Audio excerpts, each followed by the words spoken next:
Okay, verse 10. And he carried me away in the spirit to a great high mountain and showed me the great city. What did he show him?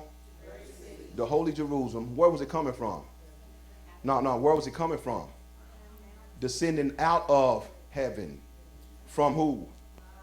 So the city was coming out of heaven. So we know, right. Now you know how, if that's why I tell you, these guys was trying to interpret this without the understanding of the last day.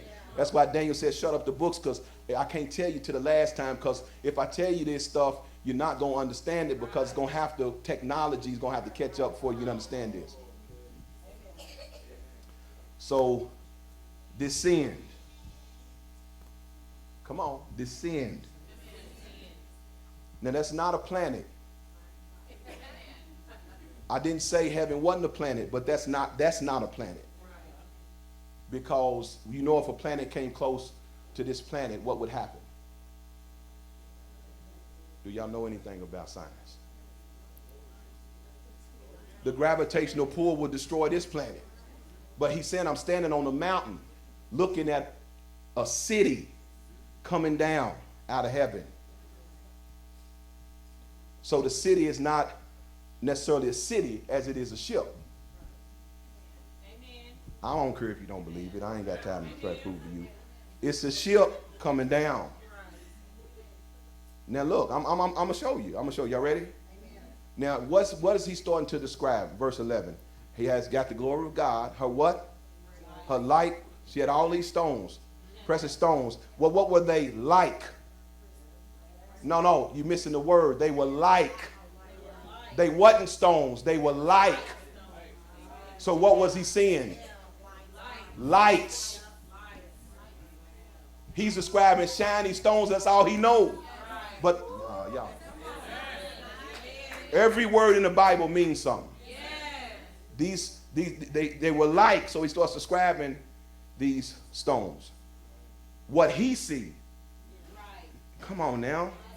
You got to realize he never seen this before. Just like Ezekiel was trying to describe the spaceships he was seeing. He said there's a wheel in the wheel and he got eyes around it. What was he talking? He talking about there was lights. It was a spaceship. This ain't the first time there was spaceships. If you go back to the medieval ages, look it up. There was a war over Germany with real spaceships fighting each other, and all the people seen it. It's documented. Look it up. Matter of fact, you seen a picture of it. Somebody tried to draw it, and they drew the spaceships like arrows. Look it up. You got to understand that when, like right now, if the Most High would show you the future, understanding how advanced it would be, you will be looking, because you will see stuff that's not here. That's why, remember this. Remember when Paul said, I got caught up to the third heaven, and I saw things that was inexpressible. I couldn't express what I saw. That means the stuff there ain't invented here. So all I can say is it looked like.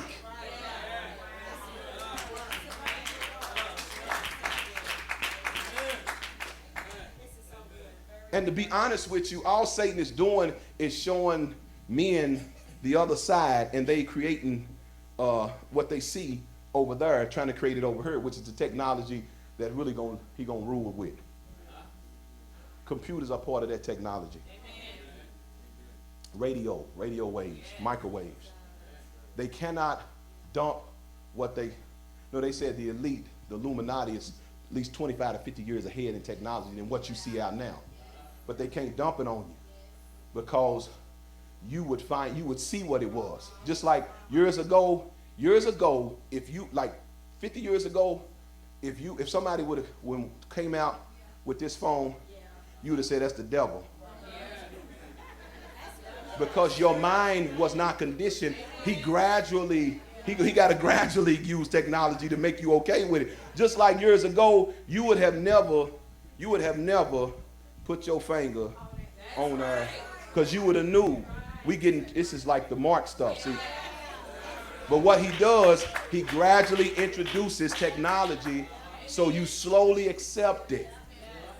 I told you it's like the frog you put in a cold pan and you warm it up and it warms up a little bit at a time. He won't jump out because it wasn't no blast of heat.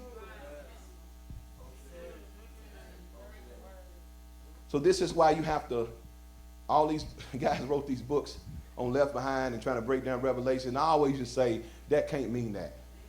That don't mean that. I always knew the knowledge was not in the earth for us to understand it. That's the reason why even when angels would appear, what would the angel tell the man? Fear not, because he could not handle that being. So he had to tell him, fear not, because it's something you ain't never seen before. So if you go back and look at what Ezekiel was talking about, it's obvious now what he was talking about. And you've been conditioned with that knowledge through Star Trek, and all these movies have conditioned you. Because it's not the actors that's the problem in Hollywood. It's not even the producers. It's the writers. The writers are the ones that's demon possessed, that Satan shows them that technology, and they the artists that can draw that stuff. Do y'all really think? Even George Lucas said he did not come up with Star Wars. He saw it. He saw it. He saw it. In other words, he was taken in the other realm and saw stuff, came back. You can't think that stuff up. Is this too much? And what Satan is actually doing is he's breaking the wall between natural and spirit. I'm not going to go there. I get more letters about CERN than anything else. I ain't going there. I'm just going to stay here. Now listen, are y'all there? Amen. And he said, and the wall, verse 14. Now he's describing these gates. Y'all see that? And verse 14 says, and the wall of the city had 12 foundations, and in them the names of who? 12 apostles of the Lamb. Wouldn't that be a good position to have walked with Christ? But look at this, because, see, they said that it don't make no difference with what tribe you are and who's Israel. There's neither Jew nor Gentile. You know, that's what they say. No, neither Greek nor Jew, or, you know, that's what they say. But I'm going to show you why the Most High is giving the revelation of the end. Because you're going to have to know what gate to go through. Let me show you. I'll show you. Look at this. And the wall of the city had 12 foundations. And it was a name. Look 15. And he talked. And he talked. Let me jump down. Let me jump down. Jump down to. Where was I? No, I'm trying to. I was just. Oh, there it is. Oh, verse 12. I skipped it. And now remember, he's describing what he's seeing. Yeah. And the city had a high wall, great high, and had a great and high wall, and had 12 gates, and 12 gates, and at the gates 12 angels, and the names written thereon, which are the names of the 12 tribes of the children of Israel. I thought it don't matter. It do matter who the children of Israel is. That's the gate the tribes are going to have to go in. Are y'all there? Now, listen to this. I'm going to show you. Listen now. Listen. Then what does he begin to do? He starts to describe the size of the city. Did y'all catch that? Now, there's something coming down out of the sky. He said it's a city. Now he can tell you how big it is. Now, verse 15 says, and he that talked with me had a golden reed to measure the city and the gates thereof and the wall. Did y'all see what he's saying? Amen. And the city lied 4 squares. So this is a square. Amen. Now, if I really would break it down to you, this is God's will, the manifestation, what Christ said, God's will be done on earth as it is in heaven. So the city was already laid out in Exodus. The tabernacle, the square tabernacle, is what's coming down out of heaven. The city's 4 square. Oh, don't nobody want to talk about this. Y'all gonna make me work or go home. One thing y'all got to hear what I'm telling you.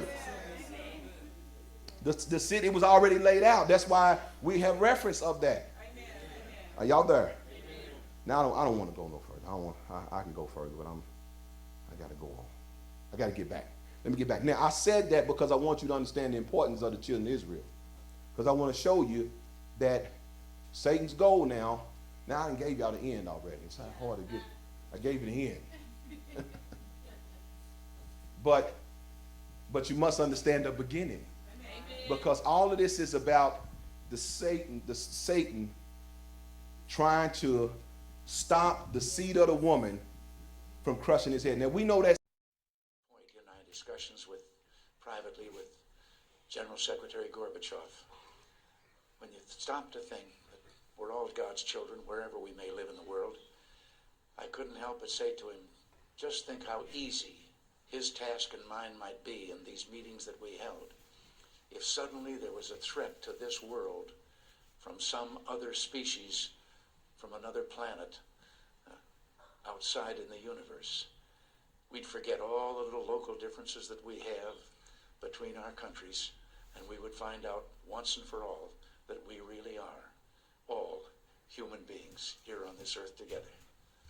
Well, I don't suppose we can wait for some alien race to come down and threaten us, but I think that between us we can bring about that realization.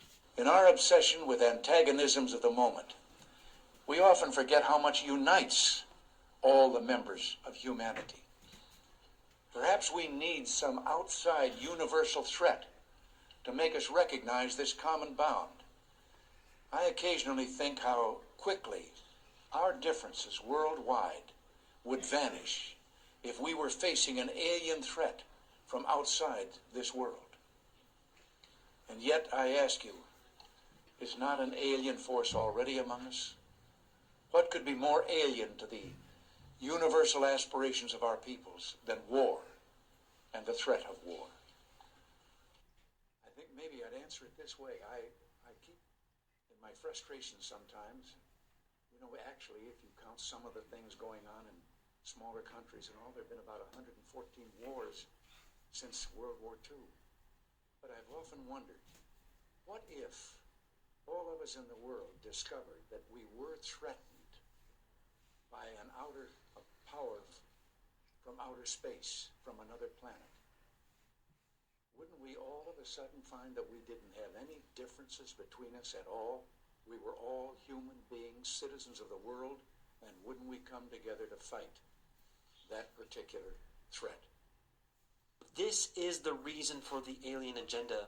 Our Messiah will be coming down from heaven with his city and kingdom, New Jerusalem, and Satan will gather the world to attempt to make war with him. Sound familiar?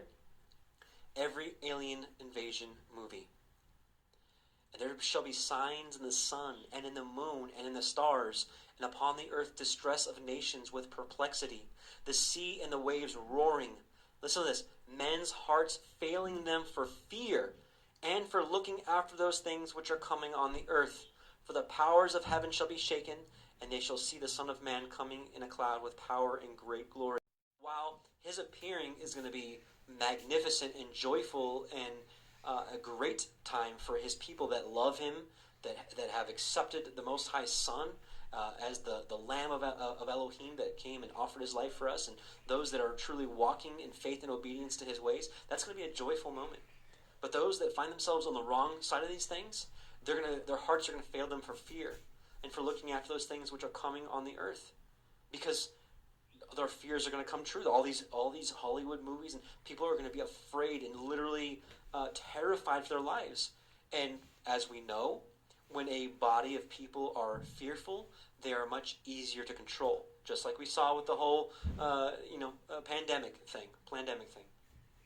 People were easy to control. They literally just gave up their rights, and they're like, yeah, well, I want my freedom. I want my, whatever. I'll give up my rights. How much more for people who are afraid of their lives being annihilated by an alien force? They'll do whatever is told them. That was Luke 21, 25 through 27. Here's back to MSN. Survival guide for an alien invasion. Right here it says, every country versus the aliens. It would be logical in the face of an extraterrestrial threat for all nations to unite. This was stated by Gorbachev and Reagan, respective leaders of the United States and the then Soviet Union in 1985 during a summit in Geneva. Did you see that? This is the agenda. This is how they form the minds. When things begin to happen and panic breaks out, the world leaders will have the solution already ready for you. Here it is again. This is just a different slide from that same article. It says meltdown and the cordial anti-alien alliance. Gorbachev revealed the conversation in a 2009 interview. Ronald Reagan asked him, "What would you do if the United States was suddenly attacked by someone from outer space? Would you help us?" The then leader of the USSR replied, "Without a doubt, we got ya." So, is this starting to make sense yet? So they want to unite the world as one people.